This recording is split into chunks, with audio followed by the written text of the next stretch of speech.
that the proposed project will not have negative will have negative visual and physical impacts upon the historic structure. I do believe that a 9-foot setback would address both of those concerns and make it into conformity. And I make my motion to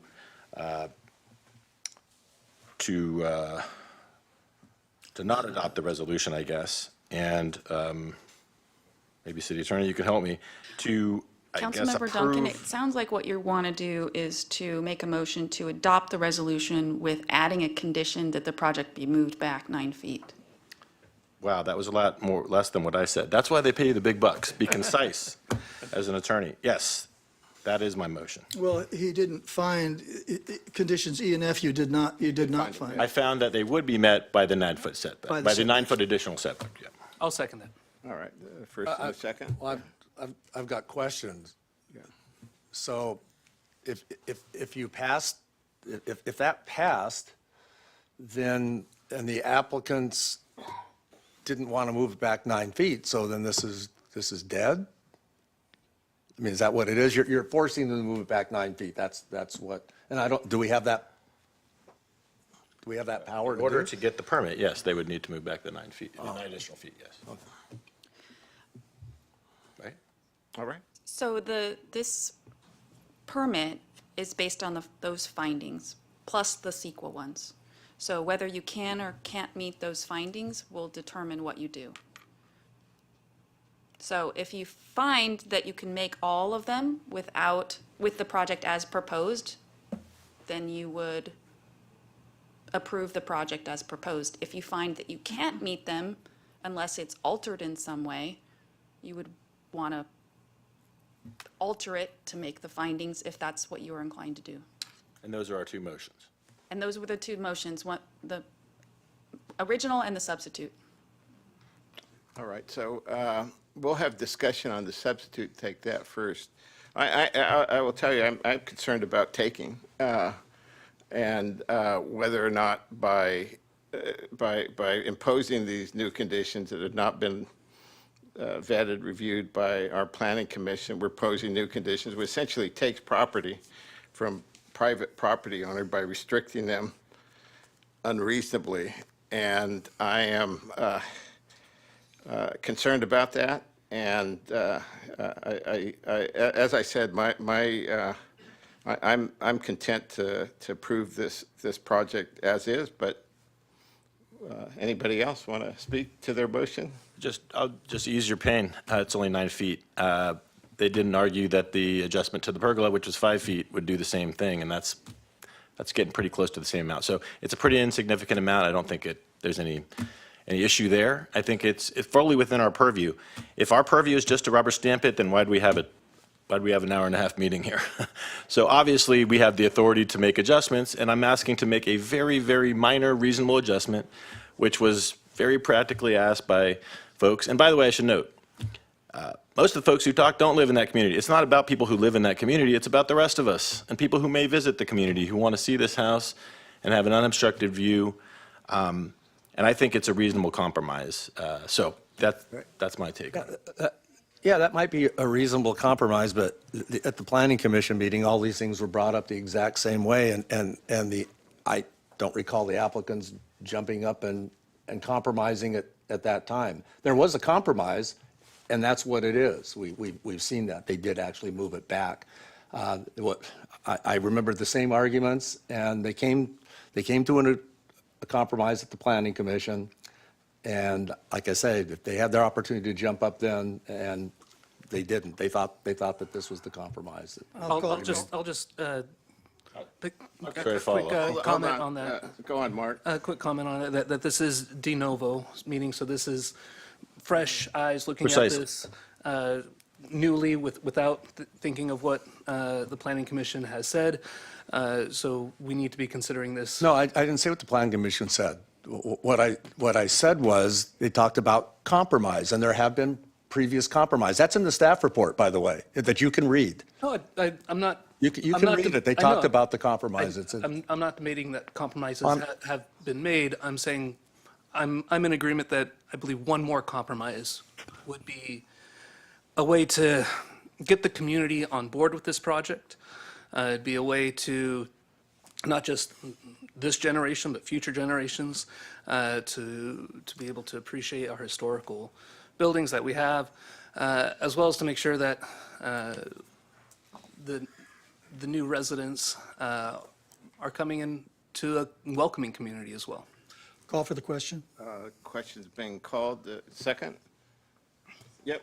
Wait, For- On the This is on the substitute substitute motion. motion. We have a motion by Councilmember Noblock, second by Mayor Pro Tem Enmeyer. This So- is the question's been called on the Substitute. The substitute motion. is by me with second by Mayor Pro Tem Enmeyer. Right. And that's what we're. And just to note before we vote on this is not just any other property.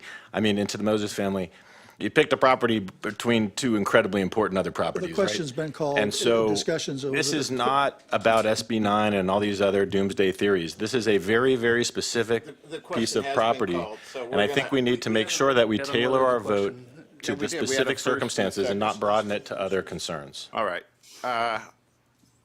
You want to call the roll? Sure. Councilmember Duncan, Aye. Councilmember Leffler. No. Mayor Cabral. No. Mayor Pro Tem Aye. Enmeyer. Councilmember Noblock. No. So that motion fails 2-3 with Mayor Cabral, Councilmember Leffler, and Councilmember Noblock voting no. Is there? Original motion? Original motion is to approve the staff recommendation. That was a motion by Councilmember Noblock, second by Councilmember Leffler. Councilmember Duncan? Respectfully, no. Councilmember Leffler? Aye. Councilmember Noblock? Aye. Mayor Pro Tem Enmeyer? No. Mayor Cabral?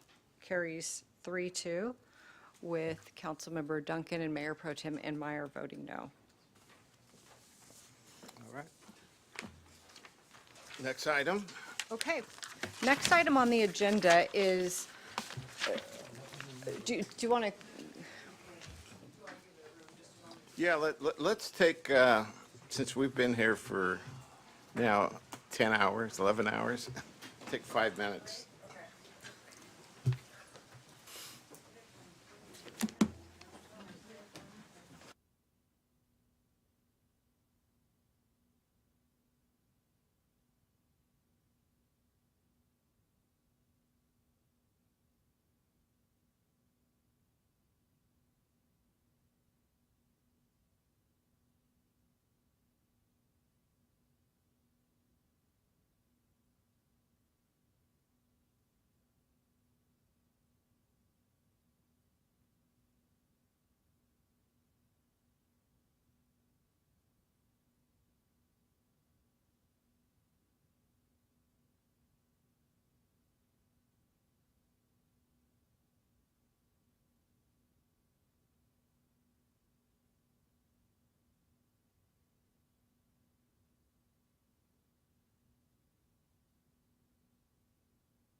Okay. Next item on the agenda is a consideration of adopting regulations for candidate statements for candidates for elective office pertaining to candidate statements submitted to the voters at an election to be held on November 5th, 2024. Mayor and council, this is adoption of a resolution to allow the candidate statements to be 200 words for the November 5th, 2024 election. This resolution needs to be adopted in advance of the nomination period, which opens on July 15th for candidates to pull papers for city council candidates. Is there, there's no staff report on this, just, that was the staff. That was it. All right. Is there any discussion on this? I don't think there's much discussion on it, so I think we can do this pretty much by consensus. And Yeah, I'll just make a motion to adopt regulations for candidate statements for candidates, or sorry, make a motion to adopt resolution number 2491. Okay. second, there's a second. Any objection? Okay, then, without objection, we'll approve it. Carries 5-0. Next item on the agenda is fiscal year 24-25 contract between the City of San Clemente and the County of Orange for police services. All right. Report on that? Good evening, Mayor and council members. Brian Brower, Administrative Services Director. I am here this evening with Jake Ron, our Finance Manager. And the item before you is the approval of the police services contract with OCSD for the period of July 1st, 2024 to June 30th, 2025. This is the agreement at the level that was approved within the adopted budget recently.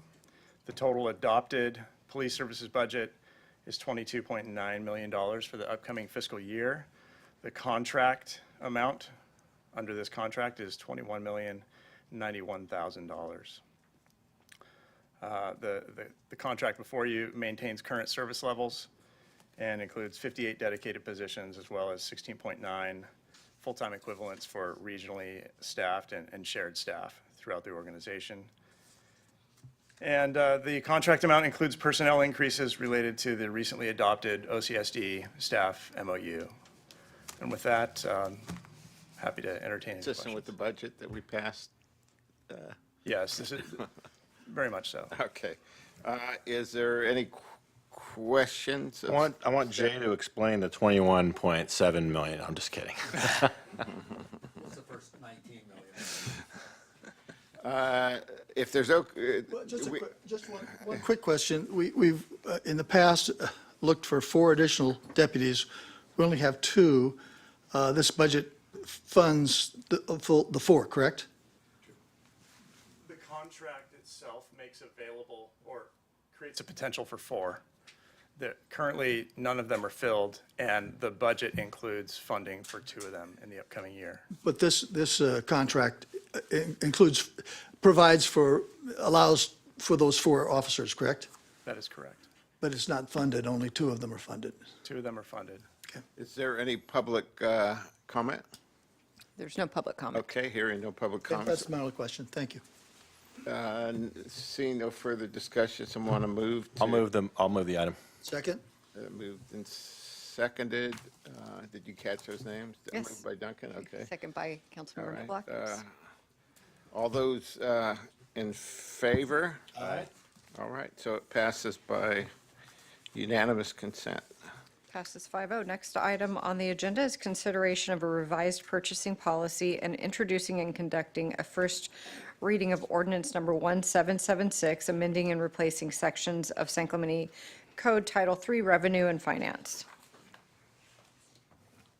Mayor and council members, again, Brian Brower, Admin Services Director, along with Jake Ron. The item before you tonight is a combination of several existing policies. Over the years, the city has maintained a number of purchasing policies related to different types of purchases and purchasing under different conditions. This is a overhaul and a modernization of those policies, bringing it into one single policy with the overarching goal of fiscal responsibility, competitive processes, and staff executing this with fairness, impartiality, and integrity. A number of changes were made in these policies. Some examples are of modernization are electronic bidding and the recent local vendor preference that is part of our municipal code. This policy aligns practice with state and federal regulations, and it helps deal with the fact that we have a very decentralized purchasing system here at the city. So staff throughout all the departments look to a policy to guide procurement for their respective areas of the city, and this will provide clarity with the guidelines that are in place. And the policy is lengthy, it's thorough, it'll serve as an employee manual, and I think it'll help with staff efficiency and provide for flexibility with unique procurements that we face. That before you is a policy as well as an ordinance amendment. The ordinance has a few key highlights. Within the ordinance amendment, we establish the policy. We establish the capability of having exemptions to that policy for specific situations that arise, like emergency purchases. We also align purchasing for public construction projects with CUPCA, which is the California Uniform Public Construction Cost Accounting Act. And then also it establishes the authority levels to award contracts for the city council, city manager, and division and department managers. Thank you. Jake, do you agree? Yeah. All right. Well, I actually did peruse the 120-page report that you produced, and thank you for your hard work in doing that. And I think each of us has also had the opportunity to get briefed by you and our city manager on this policy, so we're all well versed in it already at this time, at this late hour. Is there any other questions that haven't been answered by the staff in your briefings? You did a great job in your briefings. Thank you. Does someone want to move this? I will make the motion to move the item. And I'll just go ahead for the record. Read it. The ordinance number. It's a motion by Mayor Pro Tem Enmeyer to introduce ordinance number 1776, entitled An Ordinance of the City Council of the City of San Clemente, California, amending San Clemente Municipal Code Sections 3.40.010, 3.40.040, and 3.40.050, and adding section 3.40.080, all relating to purchasing procedures. Do we have a second? And we had a second, right? There's no second yet. Oh, okay. Second by Okay, it's been Councilmember moved and Loeffler. seconded. All those Does that motion include adoption Of or accepting the purchasing policy per staff recommendation to take effect when the ordinance is adopted, if it is, or does it not? I don't think that was read, so do we have to read that out also? Sorry, what is the amendment? What are we missing in the motion? So the staff recommendation in the staff report is both to revise the purchasing policy and to introduce the ordinance. And I heard a motion to introduce the ordinance. Here, I'll read it. And then I think this is a motion you're making. Revised purchasing policy per staff recommendation take effect when and if ordinance number 1776 is adopted. And 2, introduce and conduct the first reading of ordinance 1776. An ordinance of the Council of the City of San Clemente of California, amending and replacing the San Clemente Municipal Code, Title III, Revenue and Finance, Chapter 3.40, Section 3.40.01, Section 3.40040, Section 3.40.050, and Section 3.40.080. Is that completed? Yes, I was wondering if that's what Mayor Pro Tem meant to Yes. move. It would have been Okay, helpful thank you. if that extra point was on our agenda sheet that we're reading from, but It would have been, It would yes. have. All right. Boy, could you read that again before I second it again? Happy to. Second. Second, all right. Let's just take a vote. All those in favor? Aye. Without objection, it passes. Next item. Consideration of a resolution finding that an emergency exists due to sand erosion and immediate need of sand placement at North Beach, awarding a construction contract for the North Beach Emergency Sand Placement Project, project number 14901, and finding the project categorically exempt from the California Environmental Quality Act. Yes. Good evening, good evening, Mayor and council members. Given the late hour, I'm happy to go right to the staff recommendation.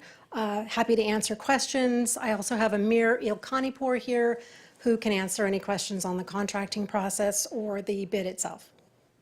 So, at your pleasure. You have, why don't you give a 2-minute summary of this so that we Okay, all know what certainly. we're talking about? Certainly, thank you. So this is, sorry, Megan, do I forward this? Okay, there we go. Great, thank you. So if you've been to North Beach lately, you will see that the beach is in pretty dire straits. There's very little sand except for at the very back of the beach. The concession stand and restrooms are being undermined by direct wave energy. The playground is at risk. All of the facilities are at risk, so we are asking that you declare an emergency, which will enable us to move forward with an emergency sand placement project at North Beach. We are proposing to deliver sand using Super 8 trucks. They can take about 10 cubic yards at a time. This project has been developed in coordination with the County of Orange, who is the entity responsible for managing the Santa Ana River channel. They've got a lot of extra sediment. They are cleaning it, sorting it, and stockpiling it for the city to use. This graphic shows that in yellow the place where we would place the sand. It's approximately 1,500 feet long. We will utilize a previous footprint that has been permitted by the agencies, and we're going to place sand within that area.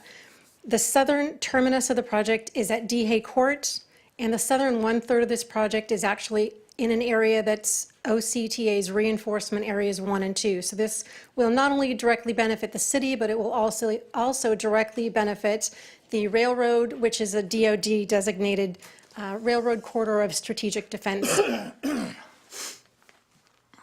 This map just shows the area of overlap in this oval. So the yellow arrow points to the North Beach footprint. The green arrow points to the OCTA reinforcement area 1 and 2, where they're proposing sand and rock. And then just for reference, we've got the Army Corps footprint shown in pink. We have applied for 4 permits. We've received 2 of them already. The other 2 are in process. And we've completed a lot of the work. There's still a few things to be done, including finalizing a schedule, of course, contract approval, which is before you tonight, and some additional outreach on beach closures during construction. We're talking about placement Monday through Thursday only, no placement Friday, Saturday, and Sunday, so the beach can be open to the public once again for the summer weekends. We did have a chance to talk about that a little bit earlier in a briefing about the meeting with, on the Coastal Commission. Yes. Hearing and the conditions and their approval letter along with the Army Corps of Engineers approval. Yes. And we're waiting for 2 more, as I understand. Exactly. We're waiting for the county permit and the Southern California Regional Railroad Authority permit. All right. Haul route is pretty straightforward. They're going to come in through the Capistrano Shores community. We're working closely with them to work through those logistics and working obviously with the railroad to get the permit from that entity. Just a few more things, as I said, pre-construction monitoring for water quality, for grunion, for avian species, and we are planning to utilize city staff as much as possible to minimize the additional cost for monitoring. We're going to have a web page set up. It'll be under current projects on the city's homepage. We'll be back with additional information at future council meetings and also provide notices and take advantage of other opportunities to get the message out about this project. We'll have a public safety program similar to what we had for the Army Corps project, where we will have signs and fences to keep people out of the active construction zone. So the city issued an invitation to bid, was published on Planet Bids. The bids closed yesterday. The city received 5 bids, and under your policy, we have to take the lowest bidder. So that is what we are proposing. So the staff recommendation is to, number 1, declare an emergency. 2, find the project exempt from CEQA. 3, approve a supplemental appropriation. 4, approve a transfer of funds. 5, award the project to GCI Construction. 6, authorize the city manager to execute a contract with GCI. And 7, to approve a 10% construction contingency. That concludes my presentation. Again, Amir is here if you have any technical questions not related to the project itself. Happy to answer your questions. Repeat one thing, because we're going to need this for a motion later on. The contract to who? GCI, Okay, and between San Clemente and GCI for North, in the amount of what? the contract amount is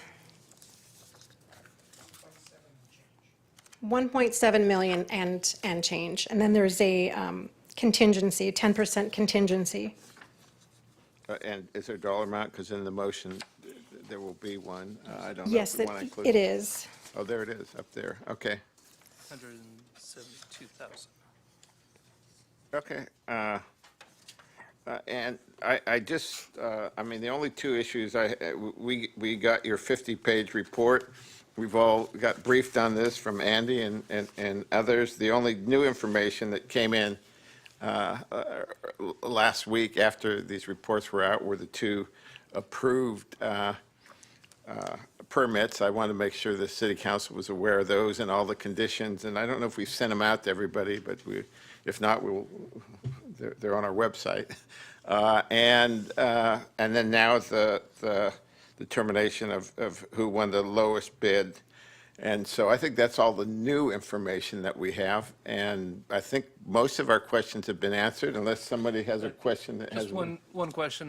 Someone earlier brought up, speaker earlier brought up that there might be pebbles in the sand, that we've had this issue in the past when we tried to put sand on North Beach.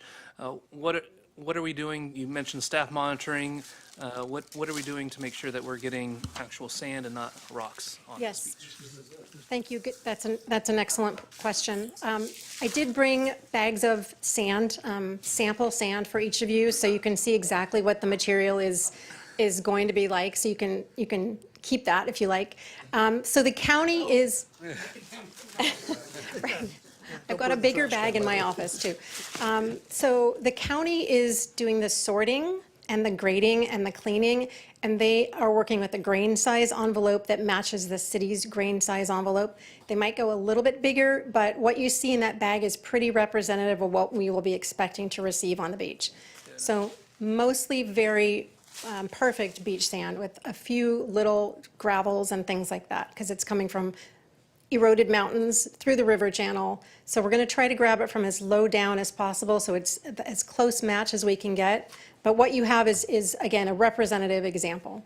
I would only add to your comments that the Army Corps of Engineer lists 8-10 pages of requirements. Maybe you could elaborate a little bit more, because they do have requirements imposed on the quality of sand too. Yes, on the grain size, and then there's also chemical testing that's being done, just to make sure it's clean, free from contaminants or any unwanted things that should not be in the sand we place on our beach. So all of that will be reported back to the Army Corps and to Coastal Commission, and they'll give us the final sign-off. And all those conditions are part of the permit that we have to follow, so. Yes.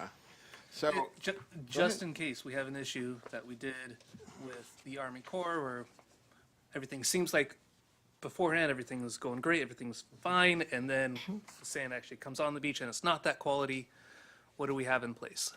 We can, each load that comes to the beach will be inspected as it's being dumped. So if we see a load that does not look like it should be placed on the beach, we can stop the project and work with the county to make sure they're using the right stockpiles. We can go to the stockpile and visit it too, and make sure that that's all the right stuff that's coming to San Clemente. Leslie, who will be doing that inspection when the truck gets dumped? The contractor will be doing the daily inspection. We'll be doing the monitoring, staff will be doing the monitoring, but we'll have periodic city staff visits out to the beach too, because I think we're going to have something like 40 loads a day delivered.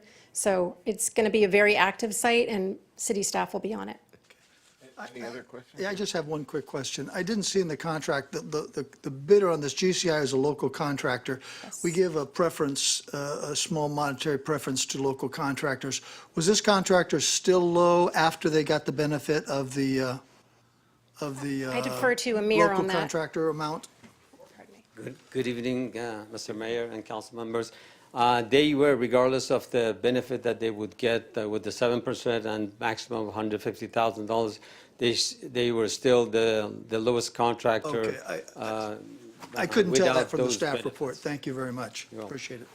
Question about the contractor. So GCI, this is the same group that we've used for bluff issues before, right? Is that the same one? I think I actually saw, he's not here anymore, but I think I saw Which bluff issue? I know that we've used them before, right? We've used this company many times in the past. For, Yes. Several projects. Yeah, Yes, storm and- drainage projects. Storm- and okay.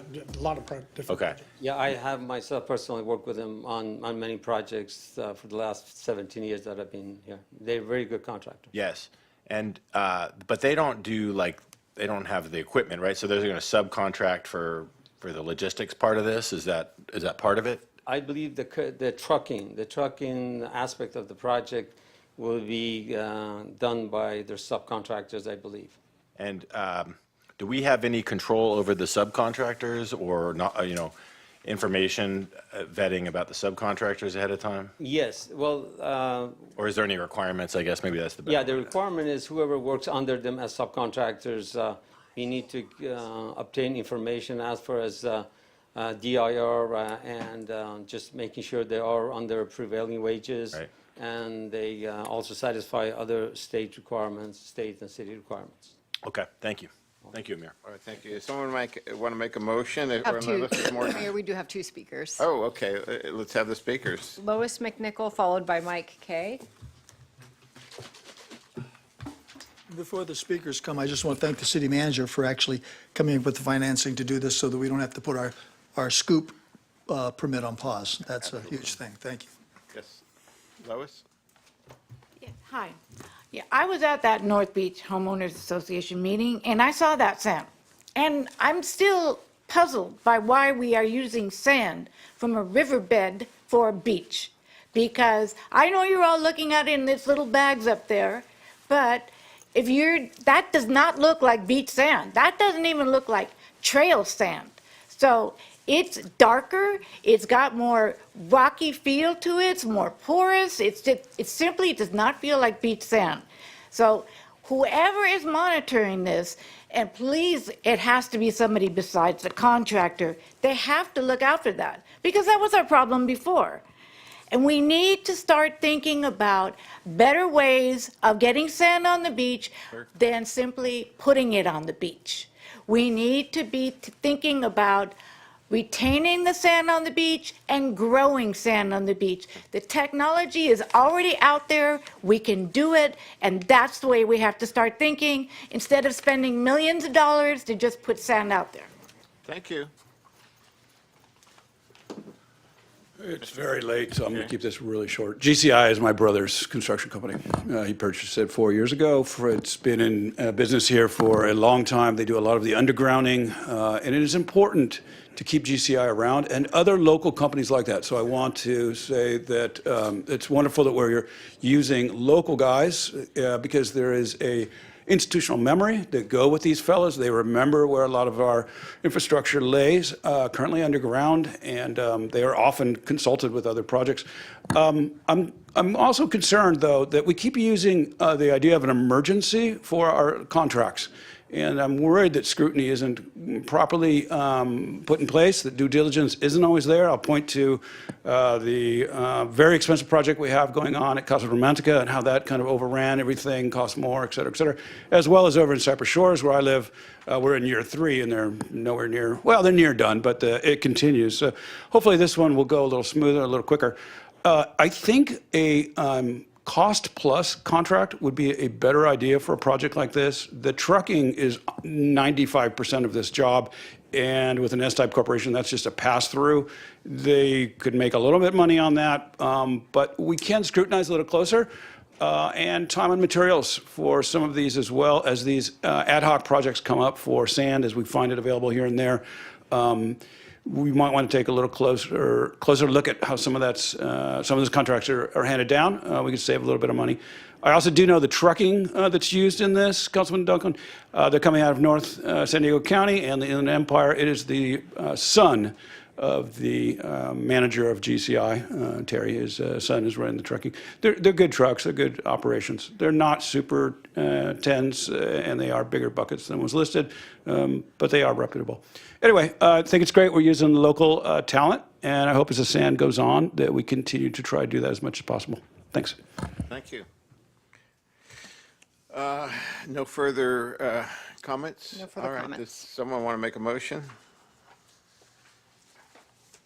If not, I I'll will. make a motion to adopt resolution number 2493. Would you like me to? Yeah. Nope, second. That's sufficient? I don't believe we have a revised one. So Mayor Pro Tem, you may want to say you want to adopt that motion with the items. We have. With that the are on the provisions on number screen. 4 to award the North Beach Emergency Sand Placement Project number 14901 contract to GCI. And number 5, approve and authorize city manager to execute C-2438 by and between the city of San Clemente and CGI for the North Beach Emergency Sand Placement in an amount not to exceed 1.7 million. 1.5, wait, it's on your screen too. Oh, sorry. No, that's because didn't that number go up to 1.7? No, you want to do total, No, That's the contingency, gotcha, total project cost not to exceed 2 million. gotcha. Okay, not to exceed 2 million in a form substantially similar to attached construction contract. Approve a 10% construction contingency of $172,600 for this project. And maybe I could explain that. Their bid was about just over 1.7 million. Then we have some contingency costs and some other costs associated with that. All right, it's, Was that a second by Councilmember Duncan? Yes, okay. all right, we'll take a vote. All those in favor? Aye. Aye, it's unanimous. Next item? Carries 5-0. Next item on the agenda is consideration of modifications to the city council meeting schedule for Thank July you, staff. 2024 and December 2024. So beginning with July 16th, the request is to move the meeting from July 16th, 2024, which is our regularly scheduled Tuesday meeting, to Wednesday, July 17th, 2024. I believe you've all said Did you're available. all of you have a chance to look at your schedule? Okay. Chris, everybody fine? Okay, what about the And then second part of that? the second part of this is a request to consider modifying the December city council meeting schedule. The election takes place November 5th, 2024. The election results are due to be certified by the county registrar of voters on or before December 3rd. Our regularly scheduled meeting for December is December 3rd. If we don't have those results in time for that meeting, new council members would not be able to be sworn in, and we wouldn't have an opportunity to have legislators come to thank outgoing council members and welcome new council members. So the thought was that if we changed the meeting 1 week later to December 10th, we could hold one council meeting in December, get all of the business done, that meeting, and then cancel the following meeting, December 17th. So essentially consolidating the two meetings into one, December 10th. And everybody had a chance to review those dates and works for everybody? Yes, yes. Okay, all right. Well, does someone want to move item 10E? Just a quick discussion on the Yeah. December movement. Just a recommendation to staff. We did this last year, and then that first January meeting was very overpacked. We were here till about 2 a.m. in the morning. So whatever we can do to avoid that in the January meeting would be very much appreciated. Yeah, we'll work to make sure you don't stay past midnight on that. So we'll cut it back. No, we'll be conscious of that. Thank you. Someone like make a motion to approve item 10E? I'll move we approve item 10E, items 1 and 2. Okay. Second? I'll second it. Okay. All those in favor? Aye. It passes unanimously. 5-0. Next item on the agenda is the consent calendar. I do not have any public comments. All right, does someone want to move the consent? I'd like to pull 11E. Okay. All right. I'll make a motion to move the balance. Second? All right. All those in favor of moving the balance except for 11E? Aye. It's unanimous. Okay, 11E is pulled. And do we have any comments on? We do not have any Okay, all right. comments. So let's have discussion on item 11E.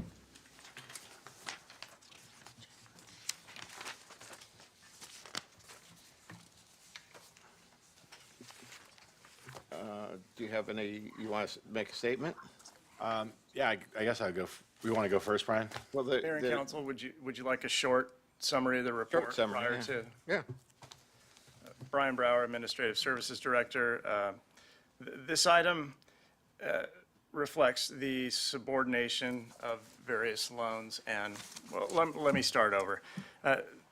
For the past 20 years, Jamboree Housing has operated an affordable housing project here in San Clemente at the Mendocino at Talega 1 and 2 apartments. The developer has requested our support for the city's support for a resyndication plan, which is essentially a refinancing and a renovation of the property. In order to accommodate this, the city needs to agree to amendments, or they have requested that the city agree to amendments in their agreement, their regulatory agreement related to the project. And also, the city would be required to agree to resubordinating loans that were initially or originally made to the developer by the city at the inception of the project over 20 years ago. And this project is consistent with the goals of the city's housing element. And the developer does have a representative here tonight. Vicky Rodriguez is here from Jamboree Housing, if you have any questions for them. Look, do you want to go? I mean. Yeah. I'll let you. I mean, I don't need to have a lot of discussion on this, and I intend to move the item, but what we've heard, and I'm glad that Jamboree is here, and thank you for waiting around. I'm sorry about that. What we've heard from by the way, this is a flagship Jamboree community. They show it off as one of their best low-income communities, and I think it is a tremendous community that allows low-income families to continue to live in our community. As a Talega resident, it blends right into our community. So I think it is an upstanding project, and I certainly do support the needed renovations. What we've heard from some of these very vulnerable families is that they're not getting a clear picture of what their futures are from the local staff. And so I want to take this opportunity to just emphasize to Jamboree, please be very clear about what is in store for these residents when they have to get moved out. Many of them can't afford to go to a faraway place. They have kids in school, they have multiple jobs. So please minimize the impact on these people and be sensitive to their plight as very low-income folks. The other thing that we've heard is that there's going to be a significant, I should say, material increase into their rents. I understand that this is in compliance with law, but this is, and that in some ways their rents may have been held down artificially because of COVID or other reasons, but it's going to be very, very painful for these families to have a $600 a month increase in their rents. And I ask that Jamboree be very sensitive to that as well. So this is, a corollary to the item before us, but it's an opportunity to give voice to these folks. I can tell you many of them wanted to come, but they have kids and they have jobs, and they couldn't sit through the 2 hours that we spent on the Goldschmidt house and in the Moses home. So I really wanted to take this opportunity to emphasize that and just to make this, drive this point home for Jamboree, that this is something that I think can be improved upon, because you have a lot of very fearful people there that don't speak English, many of them, and they're getting conflicting information, and it's putting a lot of fear into them. So thank you. And I don't know, would you like to say a few words, or are we allowed to do that? Okay. We can do that, yeah. Yeah, come since on you up. came. Yeah, since you spent all this time here, yeah. As I think we all agree up here that the low-income housing is a necessity and it's a priority in this community. I actually thank you that you're taking the time to improve those properties, and sometimes it's a difficult time. I mean, even when we improve our own homes, sometimes we put ourselves through a lot of stress, and it's a lot of stress for these families too. But maybe you can address some of those Sure. issues that have Yes, been raised. again, my name is Vicky Rodriguez, Vice President of Development with Jamboree Housing. So I think, Councilmember Duncan, to your point, I think part of what we've been trying to do is kind of make sure that we understand the scope. We've gotten approved permits, and, well, we have approved plans, where I think we're really close with the city before we reach out to the community. And it is a process to get to the closing deadline. So it's shifted a bit.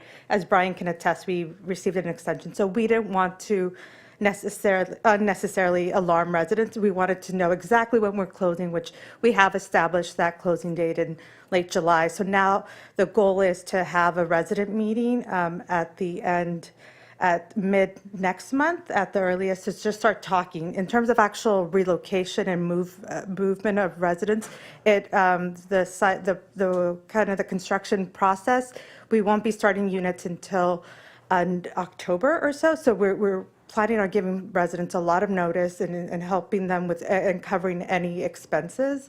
It's just a matter of communicating that to the residents, and we'll be engaging a relocation consultant. I myself speak Spanish, and we will have other translators on site to make sure that everyone understands kind of what's happening and when.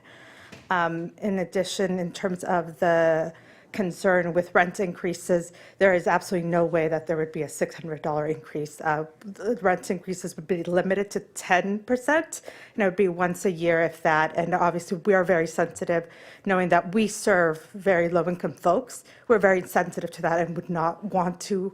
It's not our mission to displace folks, so we would be looking at that on a case-by-case basis too. Thank you. I would just emphasize, please pass the word to the local management folks, because I think they're Yeah. giving a different picture, and maybe they're trying to be helpful, but they're saying things that don't necessarily comport with what you've said today. So Sure. thank you. And I'll move the item. All right, is there a second? I'll second. First, second, any discussion? All those in favor? Aye. It's unanimous.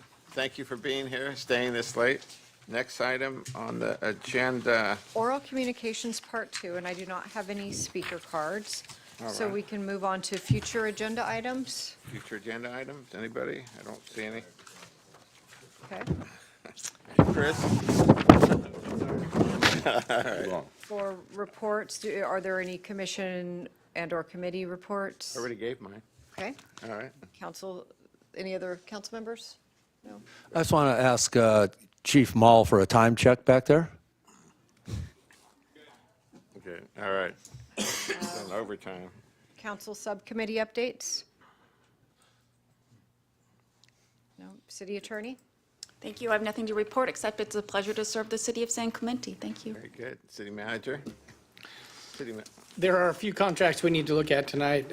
There is a new grant writing service that I know you guys have been aware that we are applying for a very large military grant, which has been very helpful with California Consulting in the amount of $25,000. O'Connell Engineering Construction, $49,875, and 34th Street Incorporated, doing business as 34th Street Consulting, $10,000. All right. That's it. Someone move to adjourn? Before that, Okay. I would just ask, maybe in the next council meeting, that in order to respect our friends in Hawaii, that we dress accordingly in Hawaiian garb. It's a good idea. I was thinking about Is that. this July? This'll be July easy. meeting? July meeting. Yes. The July meeting? Yeah, okay, well, we'll. put- Staff too. We'll put that on the Grass agenda. skirts have been ordered. Well, wait, Depends on your pronoun. why not the August? Because the July moo-moo. meeting is. July and August. But July is a more. We'll figure it out. We'll figure it out. Mr. Mayor, before we adjourn, I'd like to ask that we adjourn this evening in the memory of Janet Dunford. She passed away on June 13th of this year. She served for 33 years as a crime prevention specialist, Orange County Sheriff Deputy Dispatcher, and helped create over 300 of our neighborhood watch groups. So, Okay, just want to remember her. thank you for that. Without objection, we're adjourned. And I'll just make a note that we are adjourning to an adjourned regular city council meeting to be held on July 17th, 2024. Closed session will begin at 5 o'clock. Regular business meeting will begin at 6 o'clock PM. The meeting will take place in the city council chambers located at 910 Cali Negocio, second floor, San Clemente. And please note that the regular city council meeting of July 2nd, 2024 was previously canceled. We'll see you I think we'll see you in mid-July. July.